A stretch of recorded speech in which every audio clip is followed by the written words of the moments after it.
Hey, look at this. I got something new. Check this out. Hey, that suits you. I like it. Thanks. Very Australian. Australian, yeah.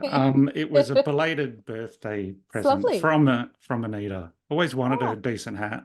yeah, no, it looks good. Yeah. Yeah, amazing. So, So you let's reason keep to it on.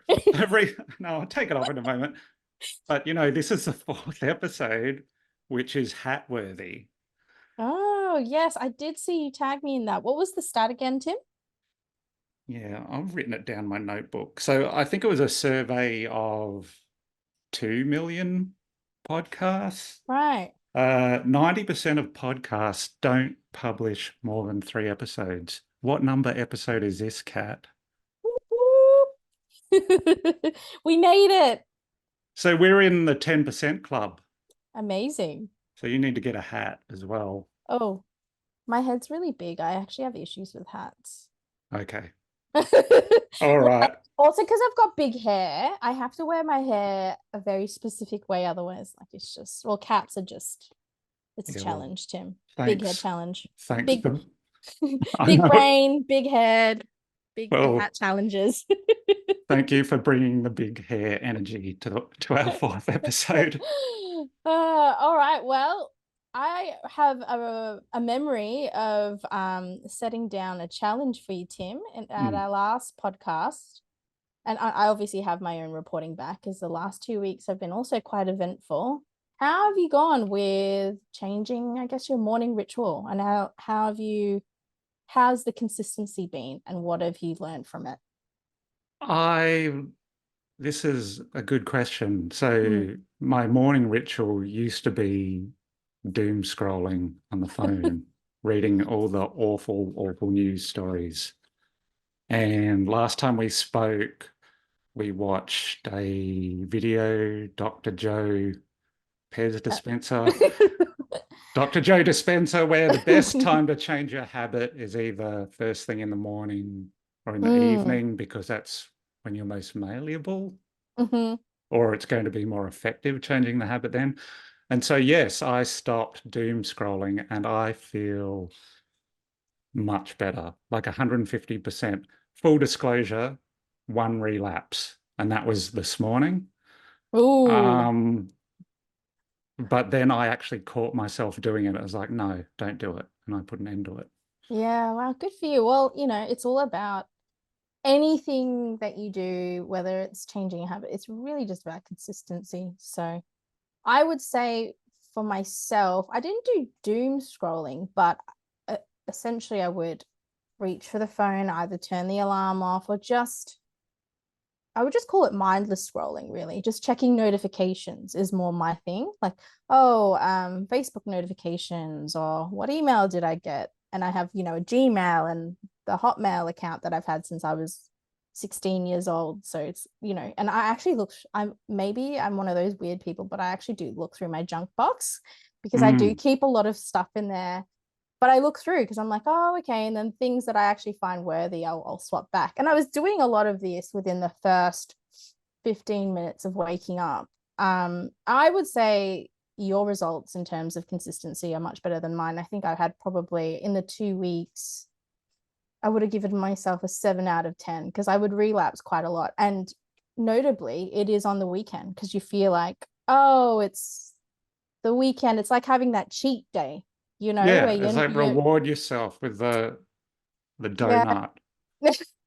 exactly. But I also found if I've been also, and I shared and for those who tune in, I had shared, I've been really looking into this morning ritual kind of information, and I've whilst my family was away. So the context is the last couple of weeks, my son and my partner have been away. No, last week, actually, I should say not 2 weeks. Well, 10 days. They've been away at the French Alps, so I've kind of had. Ooh, It's a really, fancy. I know, Did very did they fancy. did they take your Gulf Stream there? I wish. I mean, why didn't I go? Well, new job, so I didn't get a chance to go. But it was my partner's 80th, sorry, not my partner's, my partner's grandmother's 80th birthday. So I thought you were going to say it was your partner's 80th birthday. birthday. Yeah, bit of a faux pas there. So yeah, it was his grandmother, so my son's great grandmother's 80th. So the whole family had gone over there. So it was really like a prime opportunity to reset, I feel. Within that space though as well, we both actually left Sydney on the same day. I went to Adelaide to visit my new workplace and see them all in IRL in real life. It was amazing because I'd never been to Adelaide before, although short. So I had a really good opportunity to reset. So I was using I mean, not the first night because I had a really early start. I woke up at like 2:45 to get to the airport. I had to get my son and partner at the airport by 4 a.m. And then anytime you have to wake up early, I had the worst sleep. So it wasn't then, but I was using like the sunlight to wake me up in the morning. So like yeah, again, just like relying on my circadian rhythm, blah, blah, blah. So and when obviously I had come back home after that visit, I would have my blinds open just a little bit, so because the sun would come in the morning. And I found, and putting my phone away or out of sight in that morning, that helped me so much, like out of sight, out of mind, to pull away from that habit. But yeah, as I said, I was probably 7 out of 10, but I definitely I feel like it was super beneficial those times. Like you really feel like, because if you get to your phone in the first 15-20 minutes of waking and you don't have anything to go to, for example, I didn't have to take my child to school or anything like that, 20 minutes would go by and you've literally just laid in bed for 20 minutes looking at your phone. You're just like, what am I doing with myself? This isn't the way I want to start. So anyway, in that week, the times where I didn't look at my phone, for example, in Adelaide, I, had the hotel gym. So I was getting up, just like, slowly waking up to the sun, and going down and exercising. So I found that really, really beneficial. And I think, again, consistency is key so that you can actually feel the benefits ongoing and you can actually get better. But yeah, it was, yeah. I'm hoping, even though my family's back now, to really keep going with that habit and just it's just discipline really in the end, isn't it, Tim? It is. I would like to add the sunlight to my routine, actually being exposed to natural light in the morning rather than the sickly glow of the laptop screen. Yeah, no, and actually I noticed, because we've had a few overcast days here in Sydney, I wasn't actually waking up. I was actually waking up a lot later. So to my natural wake up time would probably be about 7:30. I was trying to wake up a bit earlier than that so I could fit in the exercise and all of those things. But yeah, so I really could tell the difference even just in the natural environment when the sun's not out and not bright. Like today, it's quite overcast. That you still wake up, but you would, yeah, wake up a lot later. And it felt different. I think it was kind of like I felt more confused waking up, if that makes sense. It's not like, oh, there's light, it's time to wake up. It's kind of like, oh my god, what time is it? What's happening? Like what? Yeah, and a bit of, I guess, frustration that I wasn't able to wake up at the time I wanted to naturally. But yeah, I really felt a lot of difference body wise. And the other rule that I've been putting in place is to not have coffee within 90 minutes of waking up. So I'd really, really take note of when I was waking up. And then if I had time to exercise, I would. Otherwise, I'd probably just walk around the block. And the other thing to sunlight is to have that 10 minutes of exposure to really, again, wake up your circadian rhythms. So it didn't have to be like, you didn't have to, I think there's some blogs out there that say, direct sunlight in your eyes, but it's not really about that. It's just having that exposure in the morning. So scientifically, your cortisol, which is your stress hormones, will kick in the highest in the morning, which is what wakes you up. And so it just doing all these like little biohacks and what we would normally do, naturally do, is how your body then helps to manage that cortisol. So it helps you to manage your energy levels through the day, which is, for me, was always quite a challenge, getting that 3 o'clock slump, etc. So yeah, the point of the story was, what was the point of the story, Tim? Well, we were checking in with each other with our habits that we've decided to adopt. Right, that's But right. you're going hardcore. Mine was just stop doom scrolling. Yours is sunlight. Yours is Well, delaying coffee. delaying Uh, coffee. But uh, that one, but that's because I had the opportunity to clean slate. Like right. I didn't Okay. have a grade one boy to help get ready. It was literally just me, my son who's almost 16, is obviously just getting himself ready for school. So it was a really opportune time to reset. Mm. Um, so yeah, it's, I guess the challenge now for me is in the next 2 weeks, how much of this can I keep going? So yeah, anyways, I was also taking the dogs for a walk really early in the morning because we've had some really, really hot days here in Sydney. So I knew if I didn't take them for a walk in the morning, the opportunity would basically disappear. The other day we had like 40 degrees and it's been so humid. So yeah, I think I feel better for it. I think for me, my biggest challenge has always been consistency around exercise. So I found I was getting, very sore or tired. So I mean, I have to push through that to get the benefits of the regular exercise, not only for, work, but overall general health. But yeah, it's a great start. I'm glad we've kind of got each other to keep ourselves accountable. Um, I would like to try the coffee or the change in coffee habit. I love coffee, so so do I. I I don't love want it. to eliminate it, but No. delaying, what did you say? An hour or an hour and a So half? ideally, I can't remember the name of the person in that the background is I've been sharing this information with Tim in the background. So It he was like a representative from the Lipton's, the tea industry or something. So it was propaganda. so yeah, ideally it's 2 hours, but minimum 90 minutes. And that wasn't actually the first time I'd heard that. I'd heard that elsewhere. So I've kind of been trying to do that um overall. Some days like today, I woke up quite late because my son had a bit of jet lag and we were hot, so he was up at like 2 or 3 a.m. So Whoa. and then he didn't go back to sleep for an hour and a half. So I woke up a bit late and felt a bit, I was like, well, I woke up at 4:30. It's been it's been a few hours since then. It was what, 9:30. So yeah, Yes. I have actually been trying to to adhere to not having it straight away because again, with the cortisol levels, it can also affect, well, women particularly, like the way that our hormones function throughout the day. And obviously, as you get older, your thyroid functions and like your hormone functions change, etc. Blah blah blah. So I'm really trying to like see what works for me, and obviously help me physically turn up to work as well as mentally. Because I think I'm very in my head, and I can do all of that. But if you put all of these things together, like the body, mind, spirit connection, I'm just trying to get the best out of myself, really, so I can manage every day a lot better than I feel like I have over the last year.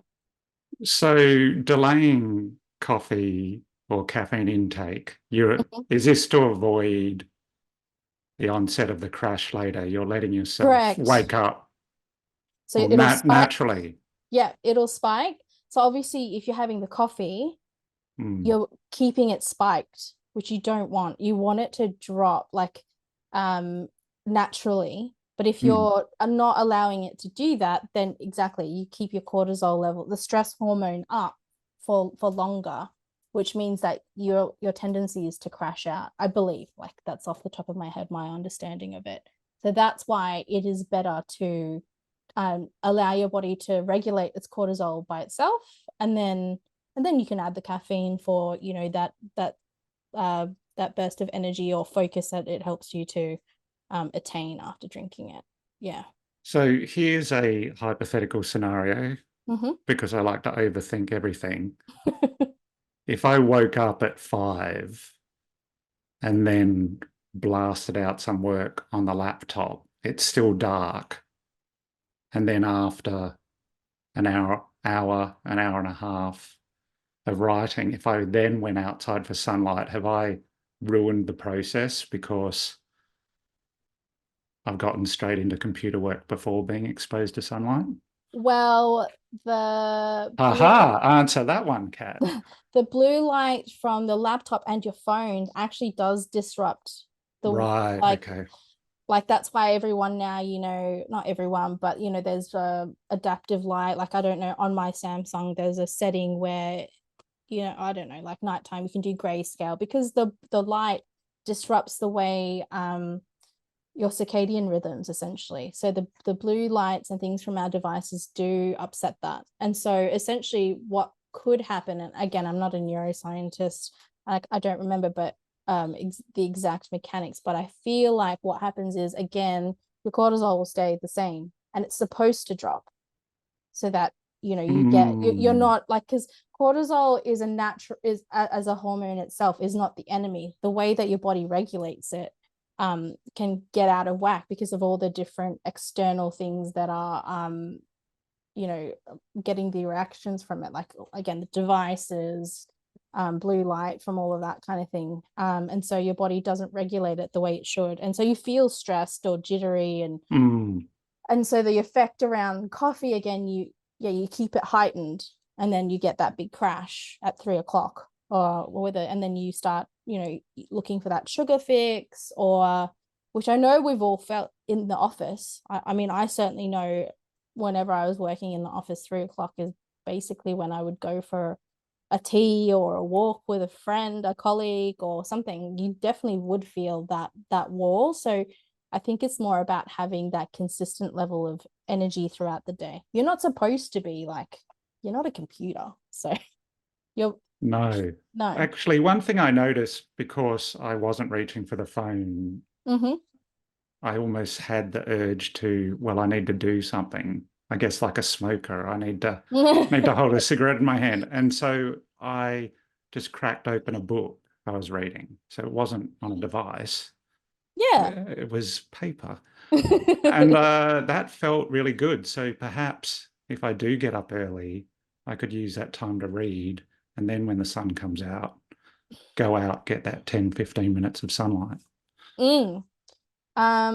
Yeah, 100%. And I mean, this is something that I've known from myself, like personally, for taste wise, in terms of that exercise and when to have it, when to, have it in your day. But the videos that I sent you, I think the main recommendation was to try and squeeze it in the morning as well, because obviously that's gonna give you Okay.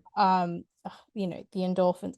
It's just the benefits of it is better. Like, I mean, having exercise, whether it's after work or before work, as long as you're exercising, it's good. But his recommendation was to do it in the morning, um, which for me has always felt better. And I did feel that I had, although I was sore and that was making me tired, but I did mentally feel like I had quite a longer window. I didn't have the crashes in the afternoon as much as I would have if I hadn't exercised. So I definitely was feeling that, even though it was quite early days. It's like what, a week or so in of doing that. So yeah, I'm really excited to kind of test myself. It's really easy as well when you do slip or whatever, like life throws whatever at you. Like even today, normally we record this podcast on a Friday, but it's Saturday and we're doing this. So it's just about being flexible and agile to that. And as long as you're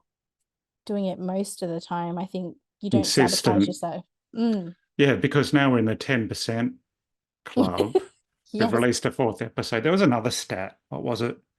Oh, yeah. So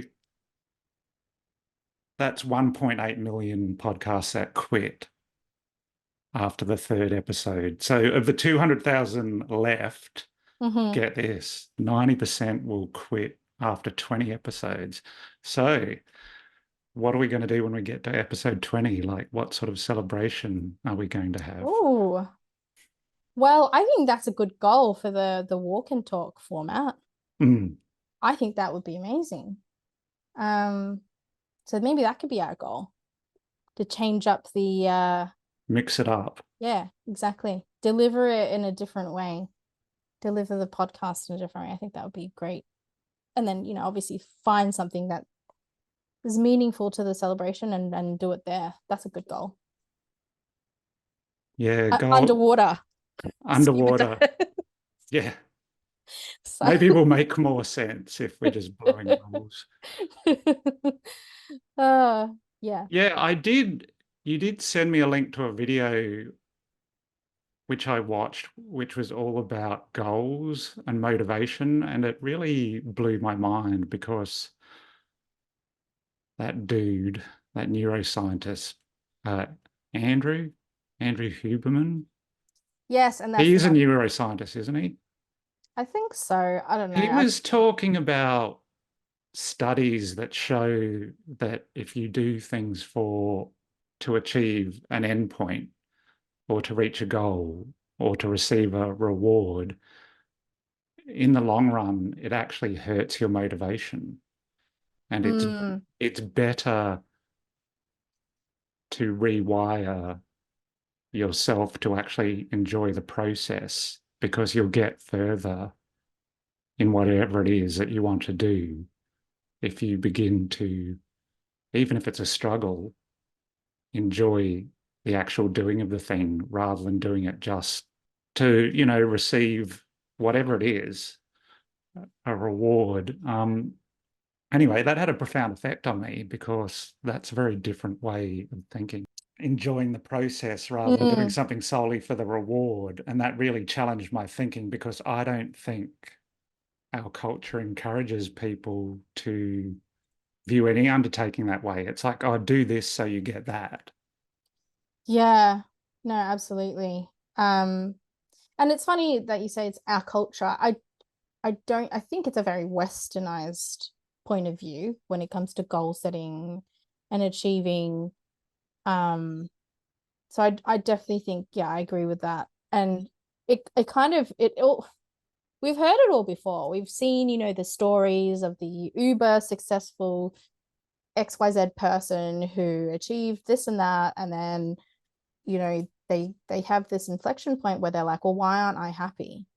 It's probably because they've, like associated, excuse me, their identity or their value to achieving this goal. And then once they've achieved it, they've actually realized, oh, I actually don't feel any different. But that's because they're not reflecting on, like, the steps, again, the journey, what actually brought you there, um and really being self-aware around what actually are the values that are driving that goal. Like, it's not the goal.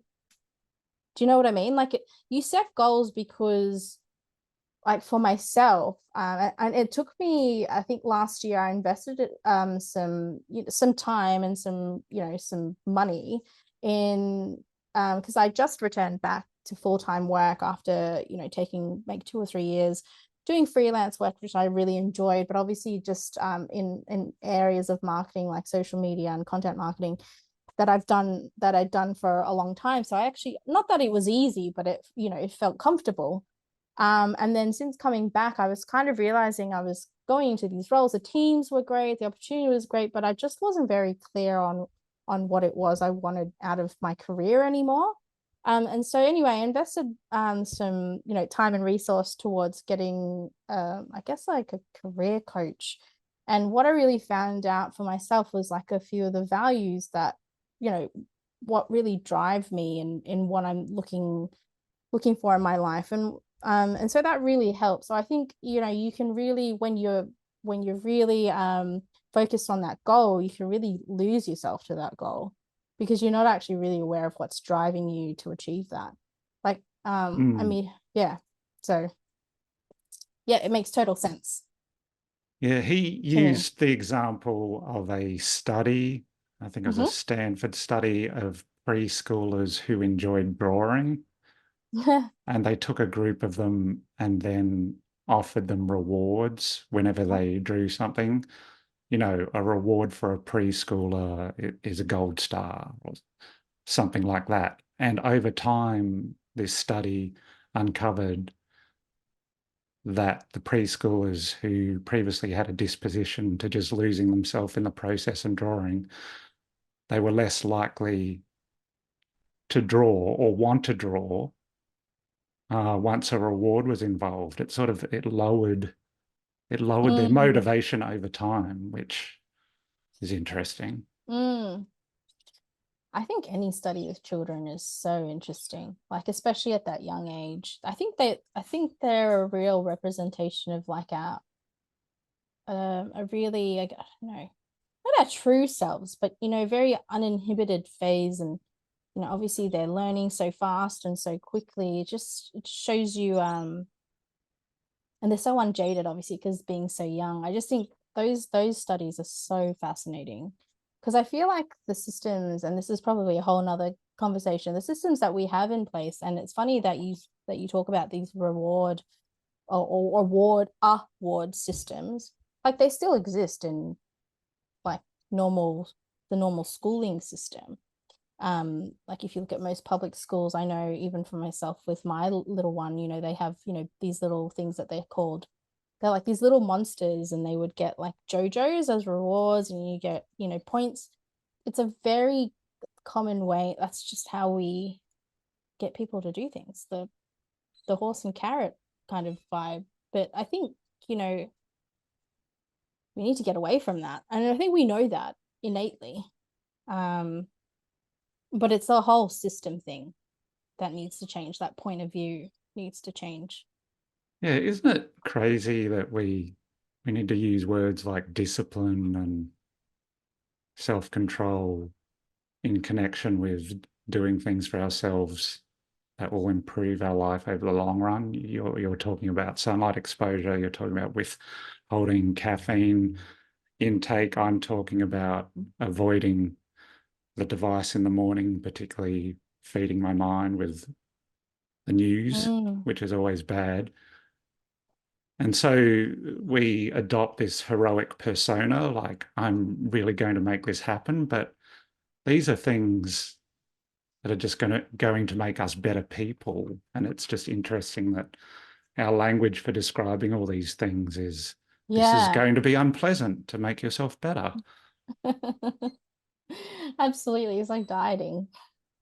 Everything that you're supposed to stay away from is absolutely delicious. And yeah, no, I agree. And I think it's really interesting, those studies, because when you look at, I mean, presumably it's probably not the case now, like they don't have iPads or devices. Like it's just this, what are we actually, what are the habits that we're actually exposing ourselves to, when really like the trick of it is like we're always looking on the outside. And I think the biggest skill, and I think I've mentioned it like quite a few times, it's just the self-awareness. But how do you get self-awareness? You just kind of have to be comfortable in sitting. And even if you can't meditate in that, what the stereotype of sitting there and like clear mind, that is like, who can have a clear mind for longer than like 10 seconds? But it's really just going within. And I actually was just looking at some of the links, and some of the links that I sent you probably didn't work properly. That there is one video where he shares that same. Okay, so his YouTube page is called Respire, and I cannot find his name anywhere, but he is a neuroscientist. So I'm not going to click into it because I'm afraid it's going to make a big noise. But he said even 17 minutes a day of just sitting, just shutting your eyes, like, and really focusing on just your breath. Even if you have monkey mind and you have thoughts, it's just simple things. You know what? Like just wherever you're sitting, just feeling the sensation of what you're doing that right now, like controlling your breath, etc. Like that can have such a huge impact on your cognitive ability. I think he was saying, like, even and it's instant. It's not like, it's not something, yeah, you have to do months and months on end. It was like an instant impact. And I think he was talking about even for as you get older, obviously you're not as sharp, your neurons aren't firing, but it was a great way to actually almost reverse that. So I think that's the key to everything.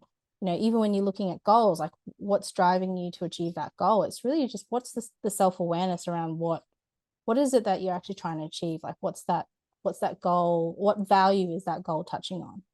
Like for myself, like I'm very into like service to others. Like how can I uplift others or help them to get over that small problem, which is actually an extension of a bigger problem of what they think about themselves, blah, whatever it might be. Or even it's like, oh, okay, just someone needs to talk one day because they're holding a lot in, and I can see that. Like, so it's just self-awareness. And I think, and we're so used to just looking outside of ourselves to, I don't know, get us to do stuff, to get us from A to B or to achieve things. That for me, that is the biggest realization, just coming to this part of my life and career.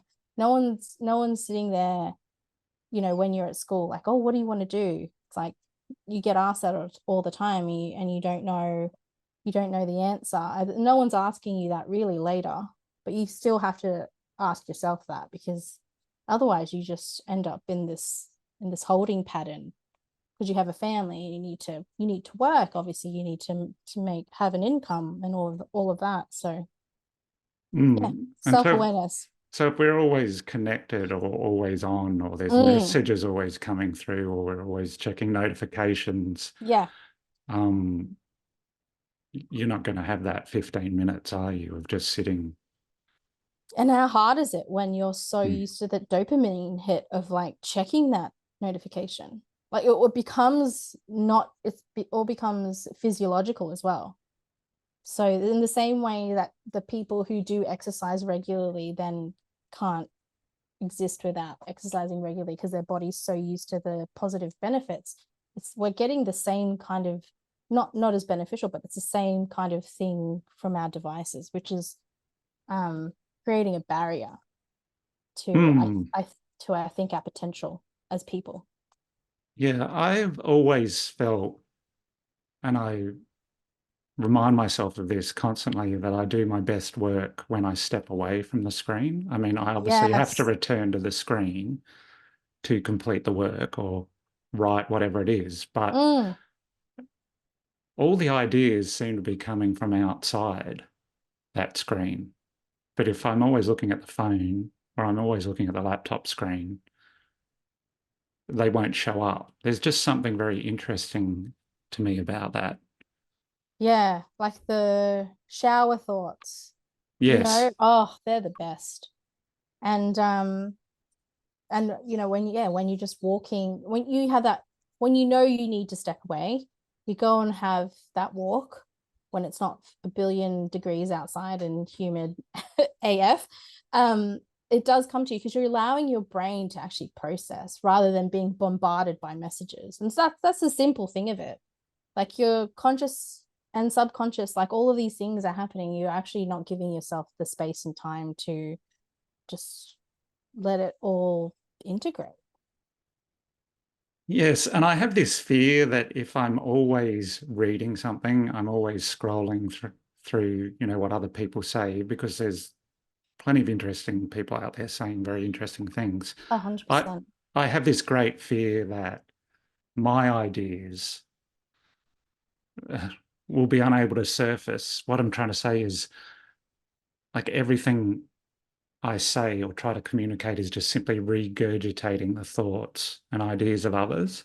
Mm, yeah, yeah, definitely. Especially when you work in social media, you're constantly, I mean, like look at the name of my podcast, you're constantly have a feed. Yeah, that's right. Yeah, so, and it's funny actually, and I just sent it to you this morning, how you're talking about disconnecting. But apparently, a few weeks ago, and I'm reading this off the screen, Australia's Senate passed a bill that would let Australian workers refuse unreasonable calls and emails from outside the workday, and with a potential fine for businesses who punish this behaviour. And if it goes through, if it's fully ratified, we'll actually join France, Italy, and a few other European countries who've already placed these laws, like they're already in place, I should say. And it's called the right to disconnect. Oh, So that's there you go. interesting. So that could become a law in Australia. Correct. And it's already a law elsewhere, like in France, Italy. And it's actually hilarious because I got served this funny reel on Facebook, and it was a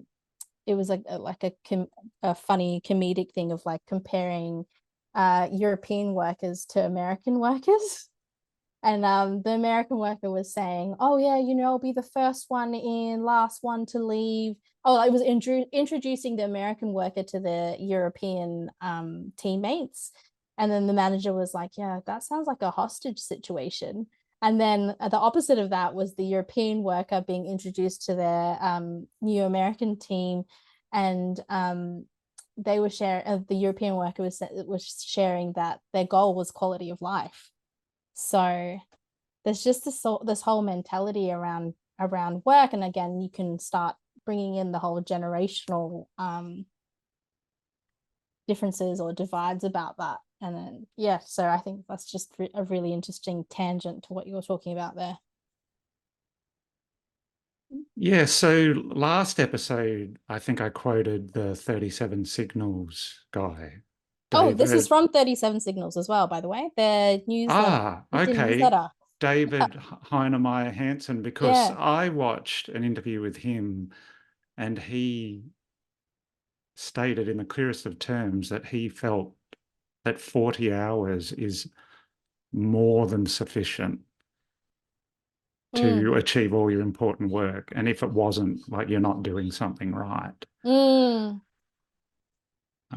So to be always, that's interesting. So the right to disconnect, we're talking about adopting better habits to improve our well-being, to fix our feed. But I wonder what drove that bill in Australia. Was it more than just copying? What were the other countries that introduced it? Was it France? And Italy and Italy? several others. Yeah. Yeah. Is that driven by some kind of research? Because we normally think of people in government and politicians of being completely out of touch, but that bill, to me, suggests that they're aware of how harmful always being on call can be because of technology. I don't know. What do you think? Do you think some research has driven the introduction of that bill? Just trying to see now if there is some context to it. But oh yeah, in France, it's been going on since 2017. Well, I'm not sure. I'm not sure if there is any research, but it's an interesting conversation to have because I know working in social media, that's 24/7. Yeah.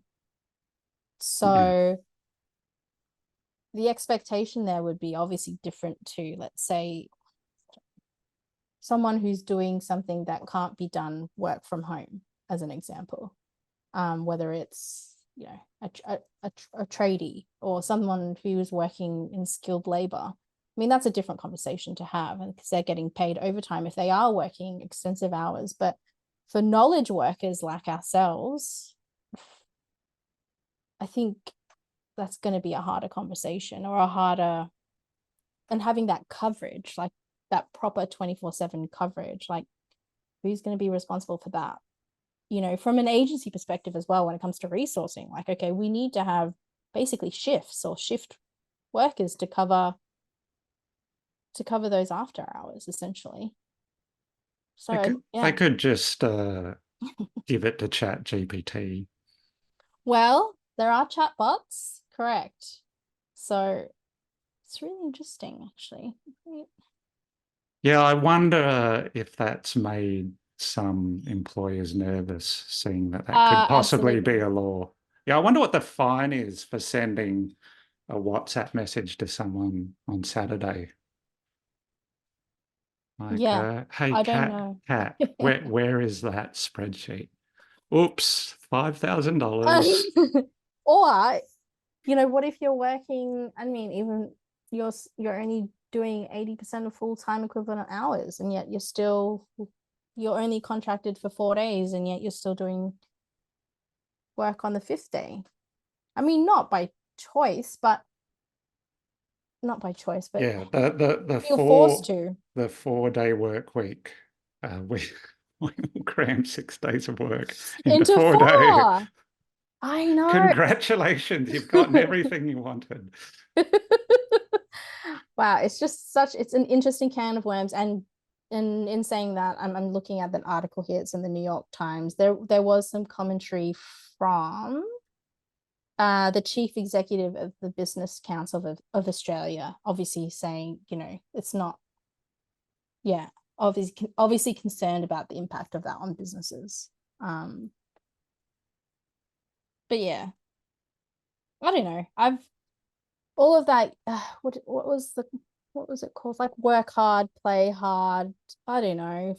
Maybe it's an age thing. I just think to myself, like, what for? Like, who for? Unless it's your own business. I mean, that's different. That's a different thing. But Sure, you can work as long as you want when it's your own mm, business, but yeah, I guess when you're employing people and you're just paying them a salary, I mean, to expect them to work as many hours as you is not exactly. realistic. And so perhaps this bill, if it becomes law, will protect abuses like that. Hustle porn. That's what it was called, I think. Hustle porn.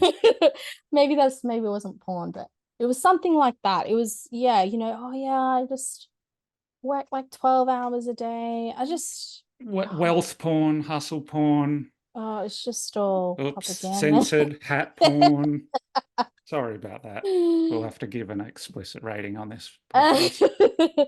So anyway, I think we've gone quite deep on today. And it's funny that when we have these conversations, because obviously I'm looking at a lot of the same content as you. There's some really great content out there on tactics and steal my template, or all that kind of stuff. But what I really think it comes down to is we have such a wealth of information out there, and I think that the trick is a how you get the self-awareness to how do you up your game to then apply these tactics in a way that's going to make an impact for your business, because there's literally no one size fits all. I mean, there's best practice and this is known to be successful for in XYZ verticals, and a lot of the time we're just trying to make it fit for us.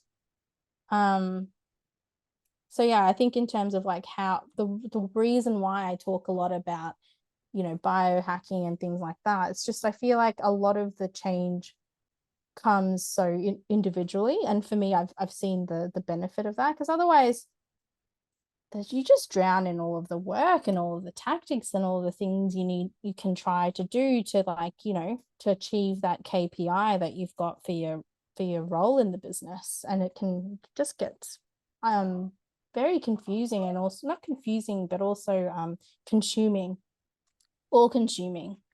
Yes, you sent me a LinkedIn post that blew my mind. It was concise.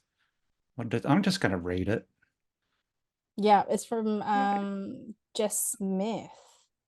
You read my mind because I have 3 LinkedIn tabs open, and that's one I have open. Yeah, and If shout out to Jess. Yes, Jess Smith, Oh, thank she you. works for Stuart Haas Racing. Dang. I've been watching the F1. I think if it is the right thing, it's the F1 team. Oh, the Haas Yeah. team. So Gene Haas. So he must have another racing team. If there's one Yes. called Stuart. Yeah. I love that show, Drive to Survive. It is. Oh, it's the NASCAR team. So yeah, it's part of but it's not the F1, it's the NASCAR team. So interesting. Shout out to Jess. Yeah, good on you. Yeah, sorry, go ahead. If you're, I was just thinking about F1. If you're a manager in the social and content space, self-awareness matters a lot. Self-awareness to know when you're projecting personal preferences, self-awareness to know when you're not the audience, self-awareness to let go of the keys and let your team do their thing. That last one, that's a big one for me because I'm always projecting my opinion on things. But yeah, I think that's a good post. Yeah, absolutely. And I think it's not just social. I Mm. feel like that's across the board. Well, and the line that really resonated with me is like when you're not the audience. Mm. Particularly now, working in a vertical I'd never worked in before. Like I definitely feel that. Yeah, so that's why that resonated with me. But it's great, isn't it? Like that's what just take out social and content. You could literally put in any, you know, any business function in there. Yeah, you used the term best practice earlier, and that really triggers me, that term, Me too. because people point at it and go, well, this is how you do it. But But quite why? often they look at examples or companies that have done something and have been successful.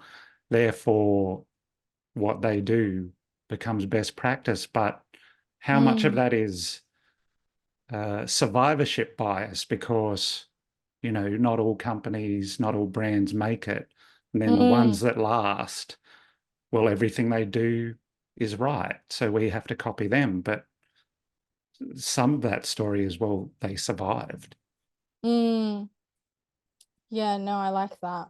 Uh, Um, yeah, and you get a lot of that in general. Well, particularly in marketing. And I think I don't know, maybe it's like, but what it really is what, yeah, again, what works for your audience? What does your data say, or what resonate, like, do you know what I mean? So you have to really test. If it is best practice, absolutely test it, but there is no, and I go back to saying there's no one size fits all. Like this, it just doesn't work like that. And I think it's the brands who are willing to kind of step outside of that, as you said, because they survived. They actually just had to do something different and it worked for them. And so we think, oh, it worked for them. Like, it's probably going to work for us, but you really have to be more discriminate than that, I think. yeah, so best practice porn, there's another one, best practice porn. The danger is that you're always searching for the new tactic to Mm, add to your strategy. Whereas if you were consistent in tactics that aligned with your strategy and just kept it going and kept refining, it might result in a better outcome than just hopping on every new best practice that comes along. well, then isn't the argument then that best practice is refining and iterating as much as possible? Yeah, I think there's something to that. Yeah. Yeah, I think that is best practice. And a lot of the times, and I've seen it for myself, it's like, oh, that didn't work. It's not going to work again. And then, as Yeah, you we, said, we already tried that. and it didn't work.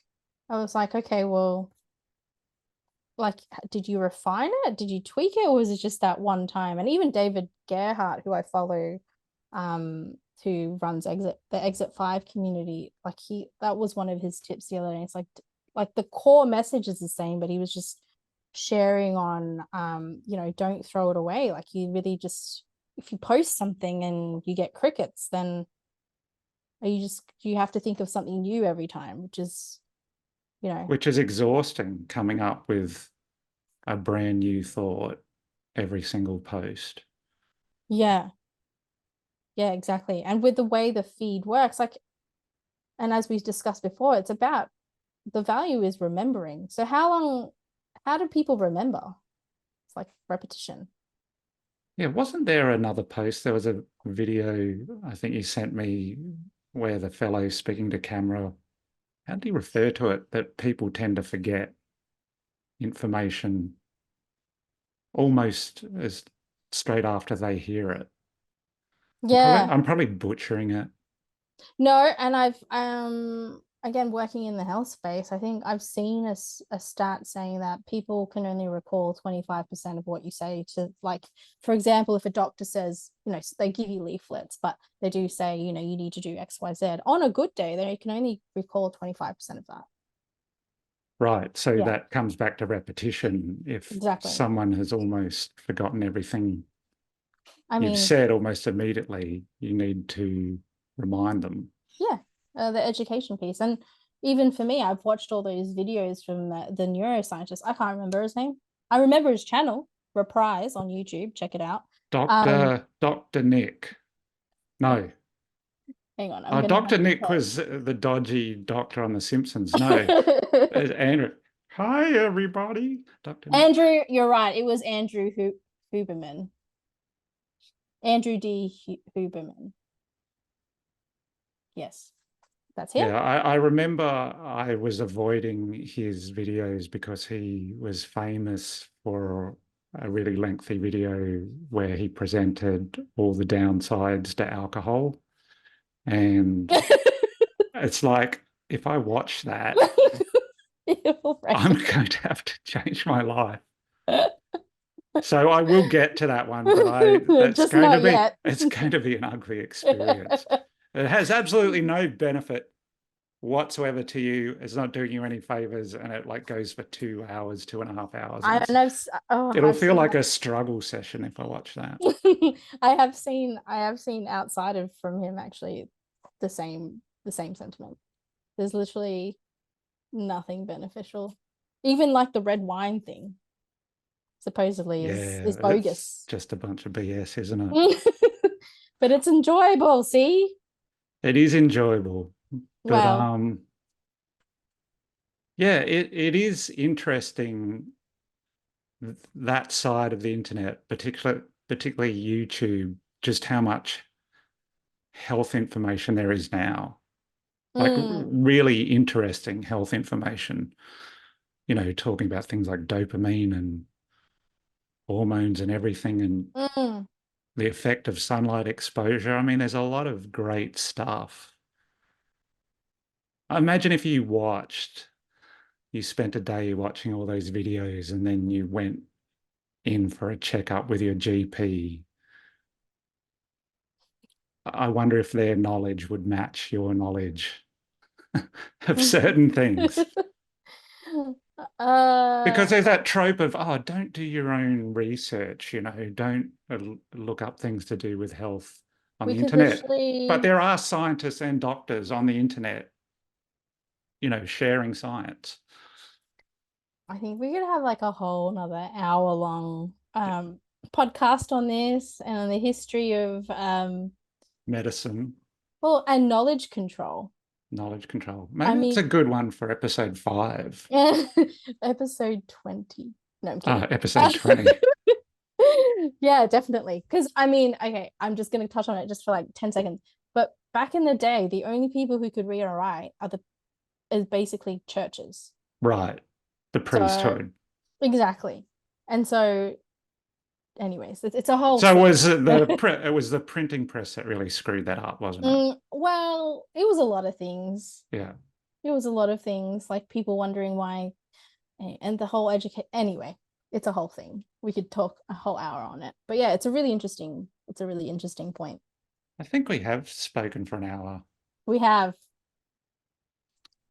Thank you, Kat. I'm glad that we're both in the 10% club by getting Woohoo! to episode 4. And thank you, everyone, for listening. Thanks. See you Be next time. be safe.